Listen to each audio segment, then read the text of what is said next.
बिस्मिल्लाहिर्रहमानिर्रहीम। अस्सलाम वालेकुम नाज़रीन, प्रोग्राम मुकाबिल में मेरे और आमिर मतीन साहब की तरफ से खुशामदीद कहेंगे हम अपने तमाम देखने वालों को। आप समझते हैं इस चीज़ को कि SCO मीटिंग एक छोटी चीज़ नहीं है, तो बाद में अगर पिघलानी है तो जल्दी पिघला ली जाए। आपकी क्या टेक है? दोनों तरफ का अपना वर्जन है। वो कहते हैं कि जनाब इनको SC का ख्याल करना चाहिए PTI को, PTI वाले कह रहे हैं कि हमें सानू दिता किसी के हिसाब बन रहे हो कि वो हमें क्या इन रिटर्न आप देते हैं। So who is right and who is wrong? I think देखें, एक जो बहुत बड़ा कंसर्न है सिर्फ PTI का नहीं है, वकला बरादरी का भी है, सिविल सोसाइटी का भी है, वो अमेंडमेंट्स के हवाले से है। सो आप SCO के उसमें रह के और हुकूमत ये कहे कि जी सब पीस रखें और हम चुपके से अमेंडमेंट्स भी पास कर लेते हैं, तो this will not be acceptable to anyone, क्योंकि वो इतने फार रीचिंग है कि वो जो SCO होने के बेनिफिट हैं और स्मूथली होने के बेनिफिट हैं वो डेट इज far more मतलब in terms far less rather in terms of the consequences of the amendments। वो तो पूरा का पूरा आइन आपका बदल जाएगा। अब अगर कोई बैठ के मेरे जैसे बंदे से भी पूछे कि जी SCO मीटिंग के लिए मैं एक्सेप्ट कर रहा हूँ और उधर से आप अमेंडमेंट्स पास करा दे, तो I will say no, I will not accept that, because Pakistan के लॉन्ग टर्म बेनिफिट उसमें है कि ये अमेंडमेंट्स पास ना हो और बड़े भरपूर अंदाज में सबको अपोज करना चाहिए। सो हुकूमत को भी तो कुछ तो एक फेंकना चाहिए कि जी अब जब तक ये SCO मीटिंग नहीं होती है खत्म, हम अमेंडमेंट्स पार्लियामेंट में नहीं लेके आएंगे और पार्लियामेंट में लाने से पहले हम आपके साथ रिव्यू करेंगे, डिस्कस करेंगे, डिबेट करेंगे, बिकॉज ये है कंट्रोवर्शियल। इसमें तो कोई नहीं डिनाई कर सकता, हुकूमत भी नहीं डिनाई कर सकती कि जी ये सारे पाकिस्तान ने उसको एक्सेप्ट कर लिया है। आप बलोचिस्तान हाई कोर्ट बार देख लें, आप आज इस्लामाबाद बार को देख लें और मेजॉरिटी ऑफ दी जुडिशल जो कन्वेंशन यहाँ इस्लामाबाद में हुआ है, बड़ी सख्त तकरीरें की गई हैं, मगर उसके अंदर मैं खबर जो देता जाऊँ आपको कि इतलाएँ यही आ रही हैं कि एक तो नंबर्स इनके ज़ाहिर है पूरे नहीं हो रहे, ये जोड़ तोड़ कर करके भी 63 का फैसला आने के बाद भी नेशनल असम्बली में भी नंबर JUI के बगैर नहीं हो रहे और सेनेट में भी उनके बगैर जो है 5 और 7 के दरमियान का फ़र्क है। दूसरा ये कि मौलाना ने जो अभी तक की जो इतलाएँ हैं वो ये हैं कि वो आईनी अदालत या फौजी अदालतों के ऊपर जो है ना पे नहीं मान रहे, जो वो गुंजाइश निकाल रहे हैं वो जो कि हम लोग भी कह रहे हैं कि अगर आपने आईनी करना है तो आईनी बेंच बना लें, तो वो उस तरफ इंक्लाइंड है। दूसरा शायद वो 18वीं तरमीम में जो कहा गया था कि पार्लियामान की सुपरमेसी इन लाइंस पे कर रहे हैं, सो वो मामला आईनी तरमीम का वो खिटारे में लगता है पड़ गया है। ये खबर आ रही है अभी तक की। देखिए, मेरा नहीं ख्याल है कि हुकूमत बाय हुक और बाय क्रुक ये नंबर्स पैदा कर लेगी, और मैं तो इस हद तक जाके कहूँगा कि वहाँ नंबर्स नहीं भी होंगे ना तो स्पीकर या चेयरमैन कह देंगे नंबर पूरे हो गए, आप करते रहें, लड़ते रहें। नहीं जी, यहाँ से तो सिर्फ 40 लोगों ने वोट डाला था। मतलब मुझे कोई शक नहीं है इसमें कि हुकूमत will go all the way because they can't afford the other scenario. They can't afford कि जी फेडरल कोर्ट ना बने और मंसूर अली शाह चीफ जस्टिस बन जाएं और फिर उसके नंबर 2 मुनीब हों और फिर उसके बाद बहुत से जजेस जो हैं वो इस हुकूमत के खिलाफ नहीं, वो अपने पॉइंट ऑफ प्रिंसिपल पर खड़े हैं। सबसे पहले तो वो रिजर्व सीट्स के फैसले के हवाले से, और सबसे पहले तो वो जो दूसरी पेंडिंग चीज़ें उसके हवाले से, फिर रिकॉन्स्टिट्यूट होगी वो कमेटी जो चीफ जस्टिस और नंबर 2 और नंबर 3 या जो भी होते हैं। तो मेरा ख्याल है वो हुकूमत अफोर्ड ही नहीं कर सकती, उससे वो ट्राइब्यूनल्स के सिलसिले में जो इश्यूज होंगे, जो इलेक्शन फरवरी 2024 के पेंडिंग पड़े हुए हैं, क्या हुकूमत अफोर्ड कर सकती है? क्या हुकूमत सही फैसले ट्राइब्यूनल की तरफ से आने का अफोर्ड कर सकती है? नहीं कर सकती है। सो आई थिंक हमें वहां से देखना चाहिए कि वो जब ये अफोर्ड कर ही नहीं सकते, वो तो अगले 4-4.5 साल की बात नहीं कर रहे हैं, वो तो ये बात कर रहे हैं कि पूरा का पूरा हुलिया चेंज करते हैं। और मैं तो बल्कि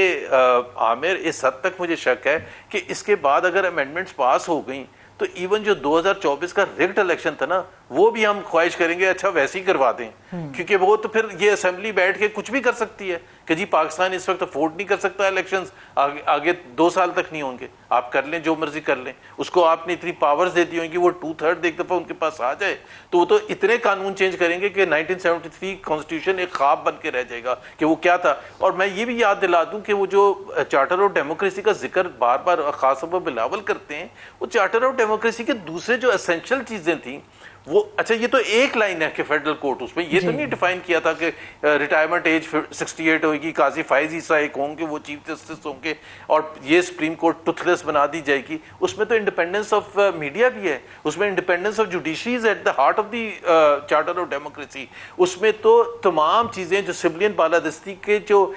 वो कॉन्सेप्ट जो कि मेरे ख्याल कायदे आजम का था या 1973 कॉन्स्टिट्यूशन में कि everyone will be subservient to the executive, चाहे वो इंटेलिजेंस एजेंसीज हैं या जो बाकायदा जिक्र किया गया है इलेक्टोरल प्रोसेस की fairness, free fair and transparent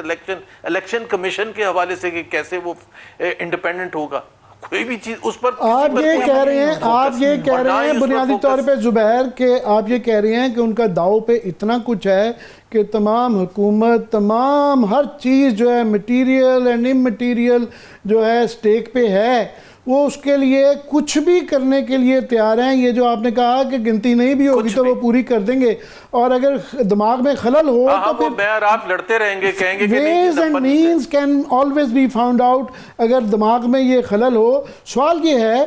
कि उनके ये तो उनकी वो हो गई ना, मगर दूसरी साइड पे भी अगर देखें कि एक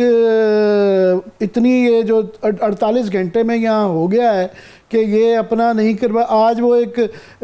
फ़लस्तीन के ऊपर 1 साल हो गया है तो वो कॉन्फ्रेंस करवाई गई, उसमें अब क्या मैसेज गया कि पीटीआई जो सबसे बड़ी पार्टी जिसने सबसे ज़्यादा वोट लिए हैं वो है नहीं है, उन्होंने कहा जी हमारा कोई बंदा ही नहीं है इस्लामाबाद में, हमने क्या अटेंड करना है। तो क्या मैसेज गया? सो इतना क्या ये आसान रहेगा, ये होता रहेगा, चलता रहेगा, जिस तरह आप कह रहे हैं 2024 तक खींचेंगे, उसके बाद भी खींचेंगे जी। देखें बात यह है कि एक तो हुकूमत की घबराहट जो है, अभी तो वो अमेंडमेंट्स पास नहीं हुई। आप ये देखते हैं कि जी जैसे ही एक जलसे का ऐलान होता है तो हर एंट्री पॉइंट चोक कर दी जाती है, ये तो सब हुकूमत भी नहीं डिनाई कर सकती। इतने कंटेनर्स लगाते हैं, it is known as the container city, चाहे वो इस्लामाबाद हो चाहे वो लाहौर हो। सो जब आप इतना खौफ, और फिर सिर्फ कंटेनर्स नहीं लगाते, फिर उससे पहले पकड़ दकड़ शुरू होती है, फिर FIR कटती हैं, फिर उनके ऊपर केसेस बनते हैं। मतलब किसी पर 49 FIRs पहले हैं, अब 50 बना के क्या करेंगे? जिस तरह KP हाउस को सील किया है कि 2014 से लीज उसकी वो हुई थी। आई मीन ये कब हम खत्म करेंगे ये इस किस्म की बर्बरियत या इस किस्म के मजाका खेस फैसले जिसको पूरी दुनिया सुनती है। हम पहले सुनते थे कि जी वो लोगों को अयूब खान के ज़माने में ऐसे ऐसे केसेस में पकड़ लिया जाता था, लेकिन ये तो बिल्कुल I mean they have become indifferent कि लोग हंसते हैं तो हंसते रहे। भाई आप एक इतनी इंपॉर्टेंट KP हाउस इस्लामाबाद में आपने कहा इनका 2014 से वो लीज एक्सपायर हुई थी, तो 2014 से लीज एक्सपायर हुई थी तो आप 10 साल तक क्या बैठे हुए कर रहे थे? और दूसरी बात ये सबसे पहले इंपॉर्टेंट चीज, क्या आपने नोटिस दिया और क्या वहां से जवाब आया कि जी हम नहीं एक्सटेंड करेंगे या जो भी रिक्वायरमेंट्स थी CDA की? None of that. और ये तरमीम, अगर तरमीम जो आप कह रहे हैं, आप ये जो तरमीम कह रहे हैं, ये अब सिर्फ PTI का मसला नहीं रह जाता। अगर फर्ज करें जिस तरह आप कह रहे हैं कि बाय हुक और क्रुक उन्होंने करवाना ही करवाना है, तो फिर उसके साथ तो फिर सारी सिविल सोसाइटी, वकला, जज जो है, जुडिशरी, पूरे सिर्फ सुप्रीम कोर्ट के जज नहीं है, सूबों में भी हाई कोर्ट्स के अंदर भी बैठे हुए हैं, वो भी देख रहे हैं कि मामला किधर जा रहे हैं। तो ये तो सारा फिर वही मैं कह रहा हूँ ना कि all of this stacked against them, तो दूसरी साइड पे भी उतना ही जोर है, दूसरी साइड का आर्गुमेंट। जी 90% मैंने जो जितने लोगों से, हमारे एक यहाँ सैटरडे को कराची में एक सेमिनार भी हुआ था इसी चीज़ पर, तो मुझे तो मैं 90% नहीं, मैं 99% आपको बता रहा हूँ, लोग जो थे उसमें लॉयर्स भी थे, उसमें सिविल सोसाइटी के भी लोग थे, जर्नलिस्ट भी थे, सियासतदान भी थे, हुकूमती पार्टीज को छोड़ के जो सियासतदान लाए गए थे, और वो उसका तरीक़ेकार भी ये रखा था कि मीडिया को बाहर रखा था कि ताकि लोग खुल के बात कर सकें और जिसको भी ब्लेम, जिस पर भी उंगली उठाना चाहते हैं, because none of that was to be reported. बहुत बहुत शुक्रिया मोहम्मद ज़ुबैर आपसे बात करने का। बहुत शुक्रिया, thanks so much. Mohammad Zubair sahab हमारे साथ मौजूद है। अभी फौरी तौर पे एक छोटा सा ब्रेक लेते हैं, ब्रेक से वापस आएंगे तो बहुत सारे और भी सियासी मामलात हैं जिनके ऊपर गुफ्तगू करना बाकी है। Stay with us.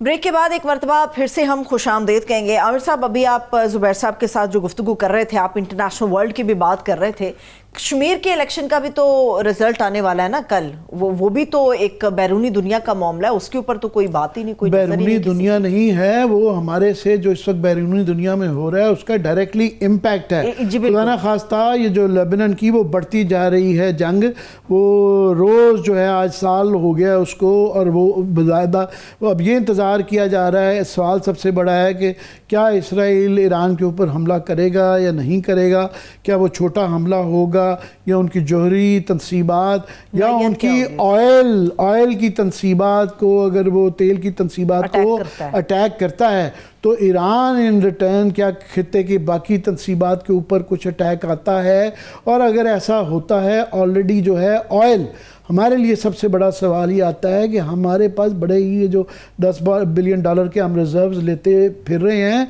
ये अगर ये $70 से 140 पे चला गया जो कि यूक्रेन की वॉर में चला गया था, तो ये बाकी लोग तो जिनकी पास पसली बड़ी है वो संभाल लेंगे, सस्टेन कर लेंगे। हम बिल्कुल जो है दिवालिया हो जाएंगे खुदा ना खास्ता अगर ये बढ़ती है। हम ना उसके लिए इकनॉमिकली तैयार हैं, ना हम पॉलिटिकली तैयार हैं, हम किसी हवाले से तैयार ही नहीं, हमारी सोच ही नहीं जा रही है। हम अपने दाखिली मामलात को उस दूरबीन के साथ देख ही नहीं रहे हैं जो इर्द गिर्द हो रहा है कि यूक्रेन की भी बढ़ रही है, लेबनान में बढ़ रही है, और लेबनान की अगर बढ़ती है, गाज़ा की बढ़ती है, ईरान पे खुदा न खास्ता अगर इसराइल अटैक कर देता है तो ये हमारा बॉर्डर है, तो फिर वो जंग हमारे बॉर्डर तक आ गई, घर तक आ गई। अभी जो है फॉर एग्ज़ाम्पल किसी जगह जिक्र नहीं है, कल जो है ये कश्मीर के और हरियाणा के इलेक्शन होने जा रहे हैं, और उस बात में नज़र आ रहा है कि एक तो कश्मीर का हमारे लिए बहुत अहम इसलिए है